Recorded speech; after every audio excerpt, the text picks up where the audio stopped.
लघुचाप जनित लगाण वर्षा प्रभाव में धामनगर अंचल में बन्या परिस्थिति गंभीर होबार लगी द्वितीय दिन में रेब और कपाली नदी में जलस्तर वृद्धि पाई बन्या परिस्थिति उपजी बेले हदगड़ डैम्रु प्रथम बन्या जल छड़ा सालंदी नदीर जलस्तर बढ़िया पर विभिन्न गाँव में बन्या पानी प्रवेश करिछि। विशेषकर भद्रक आखंडमणि मुख्य रास्तार कोठार असुराली ठारे 2 ରୁ 3 फुट उच्चरे बन्या जल प्रवाहित होबारु यातायात प्रभावित होइछि। बन्या प्रभाव में धामनगर ब्लॉक भगवानपुर कोठार असुराली गड़ियाली फतेपुर और कासिमपुर आदि 10टी पंचायतर प्राय 30 रु अधिक गाँवर लोक प्रभावित होती। अनेक स्कूल बन्या जल पशिथिबारु छात्र छात्री मानकर पाठ पढ़ारे असुविधा देखा देइछे।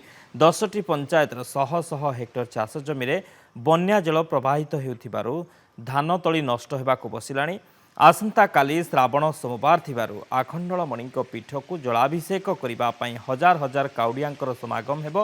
काउडियांक सुगम यात्रा पई उद्धारकारी दल नियोजित करिबा सह आलोक व्यवस्था करिबा पई स्थानीय लोक दाबी करिसेंती।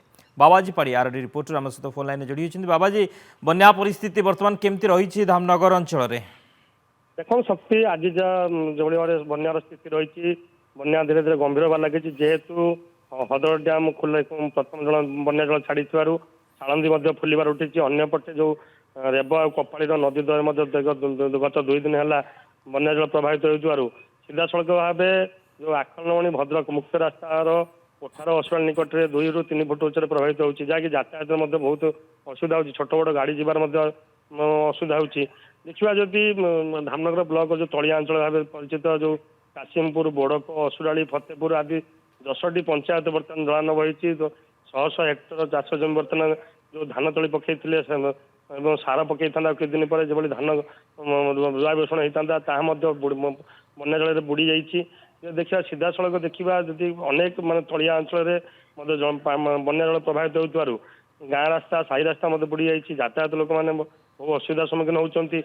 जदि आसंता काली जेहेतु प्रथम सोमवार रही आरडी पीठ में हजार हजार काउड़िया भक्त मैंने मुख्य रास्ता देखिए आसवे से मुख्य रास्ता जो बन्या जल प्रभावित होती निश्चित भाव प्रशासन पक्ष से उद्धारकारी जल रहा निहाती दरकार एवं जदि देखा आलोक व्यवस्था दरकार रातिर जेहेतु चाली चाली भक्त मैंने आसवे आलोकीकरण व्यवस्था होगा दरकार एवं से सचेतनता बोर्ड लगा दरकार कि भाव में सुगम यात्रा करके आसवे आखणीपीठ से प्रशासन तत्पर होगा दरकार। जो देखा मोटामोटी कह गले बन्या स्थिति अपरिवर्तित रही आज बन्या जल से प्रभावित होती सालंदी नदी जल स्तर बढ़े आहरी बन्या स्थिति गंभीर होब जब देखा आहरी अनेक गाँव अनेक पंचायत जलार्णव हम शक्ति। ओके, बहुत बहुत धन्यवाद बाबाजी समस्त सूचना।